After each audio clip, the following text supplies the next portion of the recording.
I tested 15 self-improvement habits on myself like a lab rat with a vision board, and what happened next was borderline insane. 1. Make the bed. I used to think making the bed was for people who have their lives way too together, but then I actually tried it for a week, then a month, and now I make my bed every single day. By doing this first thing in the morning, you've already started your day with productivity. It's about proving to yourself within 5 minutes of waking up that you're capable of completing something. Making my bed was the first micro win that led to macro discipline, because once your bed is made, skipping the gym feels a little more criminal. Leaving dishes in the sink, now it feels off. And it's not about being neat, it's about being in control of your space and your standards. You walk past that made bed later in the day, and it quietly says, you showed up for yourself today. Small fix, huge win. 2. Bible reading and prayer. Before opening TikTok or YouTube, I opened the Bible. Just 10 minutes. Sometimes longer, sometimes just one verse hit so hard, I had to sit in silence afterward to think or reflect on it. Then I'd pray. Some mornings it sounded like gratitude. Other mornings it was just, Lord, I don't have it today. Please help.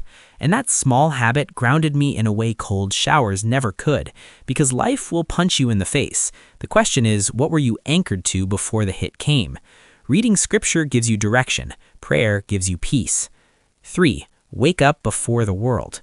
Waking up at 9 a.m. sounds great until you realize you're starting your day 3 hours behind your future self. I used to roll out of bed late, immediately overwhelmed, already reacting to a day I hadn't even started. And I'm not saying wake up at 5 a.m. to run 5 miles or do 100 burpees. I'm just saying to wake up before the noise, when there's not 1 ounce of noise, just pure quiet, the kind of quiet that feels like a clean slate. 4. Phone-free walks. Go on a walk without your phone. No music or podcasts, just you, nature, and that one squirrel who stares at you like it knows all your secrets. At first, it feels weird, like your brain starts glitching. You reach for your phone out of habit and then remember, oh no, it's just me and nature right now. Just straight up boredom. And that's exactly where the magic starts, because somewhere on this walk, ideas surface and thoughts untangle. Some of my best ideas, like video concepts, decisions, or even personal clarity, didn't come from a book or podcast. They came 15 minutes into a peaceful walk. So yeah, leave the AirPods, walk with your thoughts, and maybe wave to the squirrel. He's been through a lot too. 5. The deep work hour. This one didn't just change how I work, it changed who I am when I work. It's called a deep work hour, but don't let the name fool you. It's not about working longer, it's about working like your soul's on a deadline. And here's what's crazy. Before I started this, I used to spend 5 hours pretending to work, but now I block one focused hour, 1 hour where distractions are illegal. And in that single hour, I get more done than I used to in an entire distracted afternoon. Trust me, try this and you will be shockingly productive. 6. Lift heavy weights. Look, I'm by no means a gym bro. I don't own pre-workout and I've never shouted let's go mid-rep. But there's something primal, borderline therapeutic about walking into a room full of heavy objects and deciding you're strong enough to pick them up. It's you versus gravity, and somehow it teaches you more about life than most books ever will. At first, I lifted like I was trying to impress the ghosts of my high school insecurities, but after a few weeks, it stopped being about looks. It became about focus and power. Lifting made me disciplined, and it taught me how to show up when I didn't feel like it, how to push when it hurts. It's one of the best ways to build physical and mental strength at the same time. 7. Hydration like a superpower. You ever have one of those days where you're tired, unfocused, or moody? You might just be dehydrated. Yeah, not heartbroken, just overdue for a glass of water.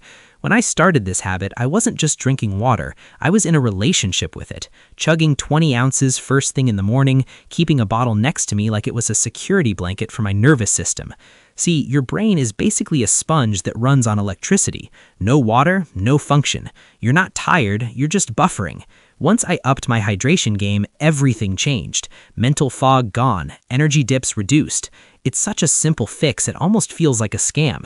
So now I hydrate like it's my job. I treat water like a performance enhancer, because it is. For your focus, your skin, your mood, your muscle recovery, and even your metabolism.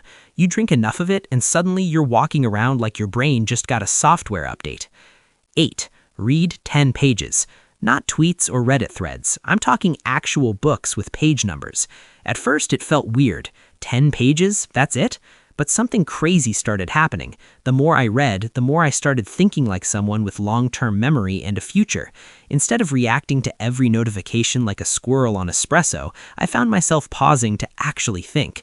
And I'm not talking self-help overdose. One chapter of a solid book can rewire more neurons than an hour of motivational YouTube.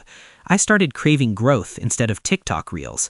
And let's be real, reading 10 pages doesn't sound life-changing, but it stacks. That's 300 pages a month. That's a full book, 12 books a year.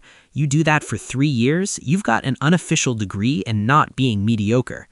9. Journaling. Some days journaling felt like therapy. Other days it looked like a wasted mess. But guess what? It worked. Because journaling isn't about writing something profound. It's about writing something true. It's the daily practice of dumping your mental junk drawer onto paper and sifting through the messy stuff to find the one thought worth keeping. I'd start out confused, stressed, spiraling, and by the end of one page, things felt lighter, like I'd just argued with myself and finally won. Writing gave me space to think without interruption. No algorithm, no unsolicited opinions. Just me, my thoughts, and a blank page that doesn't judge. It made me more honest, more self-aware, and it forced me to face things I'd usually avoid with distractions and snacks. 10. Keep one promise to yourself. Most people don't realize this, but your entire life is built on how often you keep your own word. And no, it doesn't have to be massive. It's something small and ridiculously doable, like don't check Instagram before 10 a.m., drink 1 full bottle of water before coffee, or clean my room before gaming with the guys. That one promise, it's less about what it is and more about what it proves. It proves that you're the kind of person who follows through, that your words mean something, even when no one's watching, especially when no one's watching. I started treating it like a daily contract with myself, and every time I kept it, I felt just a little more solid and grounded, like I could trust the person in the mirror. See, if you keep breaking promises to yourself, your brain stops believing you. You start second-guessing your goals, you procrastinate, and you say things like, maybe Monday, and suddenly it's October. But when you follow through, even on the tiniest things, you build what I call inner gravity, that unshakable pull towards your best self. 11. Start saying no. I used to be a full-time people-pleaser with part-time boundaries, the kind of person who'd say yes to everything and then scream in the shower about being overwhelmed. Need help moving your couch on a Tuesday at 9 p.m.? Sure. Want to grab lunch even though I have 43 things to do and a social battery running on fumes? Absolutely. I said yes out of guilt, fear, and that toxic need to be liked. But here's what that really does. It drains your energy and slowly teaches you that everyone else's priorities matter more than your own. So I just started saying no, not to be rude or cold, but because I finally realized my peace is expensive and not everyone gets a discount. My time, my clarity, my life, and the people who respected my no, those are the ones who actually deserved my yes to begin with. 12. Eat whole foods. I didn't clean up my eating to impress anyone. I did it because I was tired of living in a body that felt exhausted and gross. Every time I chose whole foods over processed junk, I wasn't just eating clean, I was winning. Plus, not a lot of people are aware of all the chemicals and pesticides they put in processed foods, but we can talk about that another time. No one tells you how much your mental state is tied to your meals.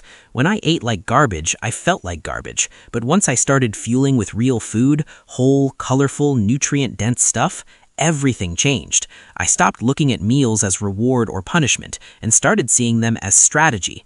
Clean eating didn't just sharpen my body, it 100% sharpened my mind. I made better decisions, I had fewer cravings, and I finally stopped negotiating with myself in the pantry at midnight. So yeah, eat whole foods. You won't regret it. 13. Clean space, clean mind. Look, your environment isn't just where you live, it's what you become. For the longest time, my room looked like a tornado got bored halfway through and decided to vibe instead of finish the job. Clothes on the chair, dishes on the desk, random receipts from a year ago still judging me, and I wondered why my thoughts felt so cluttered. Here's the truth I learned the hard way. Messy room equals messy brain. You can meditate and sip green juice all you want, but if you're doing it in a space that looks like a crime scene, good luck finding peace. So I started cleaning, because cleaning your space is saving your sanity. And once I decluttered, my mind followed. I could think more clearly, work more deeply, and most importantly, rest without guilt. My productivity shot through the roof. Your space reflects your standards, and when I raised the standard of my environment, every other part of my life started to rise with it. 14. Talk to yourself with respect. I used to talk to myself like my dad used to talk to me. You're lazy. You effed up again. Why can't you just get it together? And then I'd wonder why my motivation was missing and my confidence felt like it got hit by a bus. Here's what finally clicked. Your inner voice, that's your narrator. And you can't live a powerful story if the voice inside your head keeps trash-talking the main person. So I made a shift. Now I talk to myself like someone I'm rooting for. I started treating my self-talk like training. Every word was either building me or breaking me. And slowly the inner critic turned into an inner coach.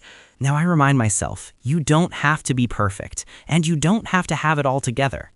Because look, guys, in reality, you become what you consistently tell yourself. So if you keep repeating that you're not enough, don't be surprised when your life starts to reflect that belief. But speak with intention and respect, and you start building self-trust, and you start making decisions that align with who you want to be, not who you used to be. Number 15, daily self-reminder. No one's coming to save you. Man, this one hit me like a truck the first time I really felt it. No one's coming to save you.